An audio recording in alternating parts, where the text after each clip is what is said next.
আসসালামু আলাইকুম everyone, welcome back to my channel. সবাই কেমন আছেন? আশা করি অনেক ভালো আছেন। আমি আলহামদুলিল্লাহ অনেক ভালো আছি। বরাবর নতুন আরেকটি বাটিকের টিউটোরিয়াল নিয়ে আপনাদের সামনে হাজির হয়ে গেলাম। তো এই জন্য প্রথমে আমি কিন্তু কাপড়টাকে থেকে মারটা ঝরিয়ে নিয়েছি। আমি যে কাপড়টা বাজার থেকে কিনে এনে কাপড়ে যে মার থাকে এটা সাবান দিয়ে কিছুক্ষণ ভিজিয়ে রেখে তারপর কাপড়টাকে ধুয়ে নিতে হবে। তারপর হচ্ছে আমরা বাটিকের জন্য কাপড়টা বাটিক করে নিতে পারবো কাপড়টাতে। এভাবে করেই কিন্তু আমরা বাটিকের কাপড় প্রস্তুত করে নিই। তারপর হচ্ছে এখন আমি কাপড়টাতে ভাঁজ দিয়ে দিব। আমি যেইভাবে ভাঁজটা দেখিয়ে দিচ্ছি এভাবে ভাঁজটা করে হচ্ছে এরকম ডিজাইন করা যাবে। তো পুরোটা কাপড় এইভাবে করে ভাঁজটা করে দিব। আর আজকে হচ্ছে আমরা পুশিয়ান রং দিয়ে কাপড়টাতে বাটিক করব, বাটিক রং করব। তো পুশিয়ান রং কিভাবে করতে হয় এটা আমি বলে দিই যে পুশিয়ান রং কিন্তু সাদা পানি দিয়ে করতে হয়। আর হচ্ছে এক তোলা রঙে 3 চামচ সোডা আর 3 চামচ খাবার লবণ লাগে, আমাদের যে খাবার লবণ ওটা লাগে। তো আমি মিক্সিং কিভাবে করি এটাও ভিডিওর মাধ্যমে শেয়ার করব আপনাদের সাথে। তো দেখতে থাকুন আমি কাপড়টা কিভাবে ভাঁজ করে নিই। প্রথমে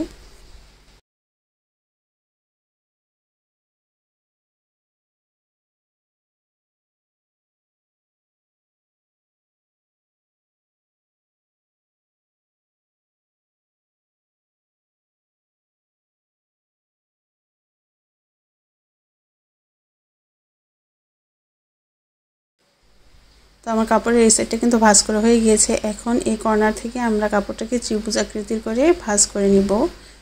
তো আমি যেইভাবে ধরেছি ঠিক একইভাবে আপনার কাপড়টাকে ধরে তারপর হচ্ছে ত্রিভুজ আকৃতির করে নেবেন।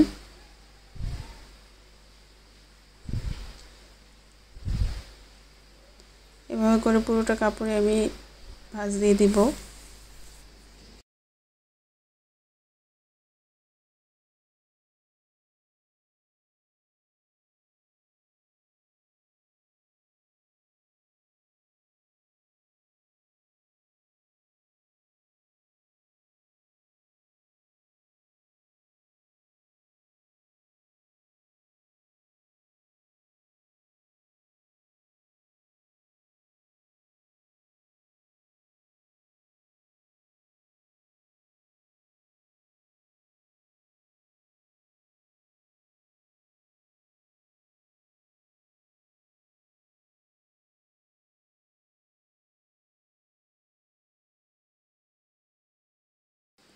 কাপড়টা ভাঁজ করে হয়ে গেলে রাবারের সাহায্যে আমরা কাপড়টাকে আটকিয়ে দিব।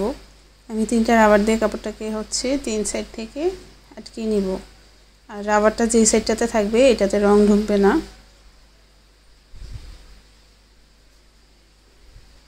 দুইটা সাইড দেওয়া হয়ে গেছে। এখন এই সাইডটাতেও আমরা রাবারটা দিয়ে দিব।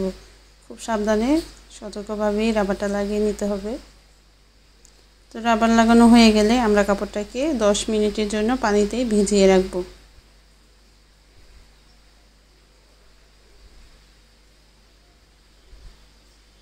এখন হচ্ছে আমরা রংটা গুলে নিব। তো এখানে আমি হচ্ছে সোডা নিয়ে নিচ্ছি 3 চামচ আর হচ্ছে খাবার লবণ নিয়ে নিলাম 3 চামচ।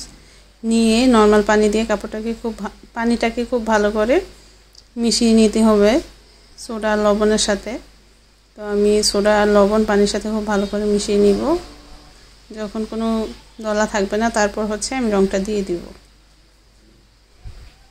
এখানে আমি লাল রং ইউজ করেছি।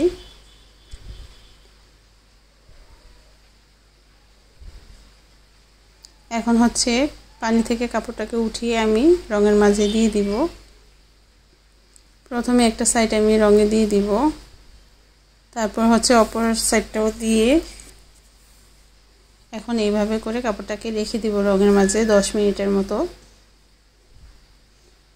তো আমার কাপড়টা রঙে রাখা হয়ে গিয়েছে। এখন কাপড়টা রং থেকে উঠিয়ে আমি কয়েক ঘন্টার জন্য রেখে দিব।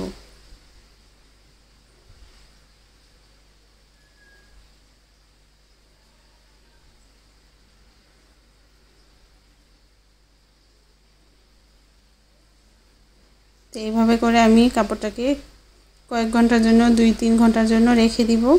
তারপর হচ্ছে কাপড়টাকে আমরা ধুয়ে নিব। তো ওয়াশ করার পর আমার কাপড়ের ডিজাইনটা এরকম হয়েছে। আমি আসলে যেরকম ডিজাইন চেয়েছিলাম ওটা হয় নাই।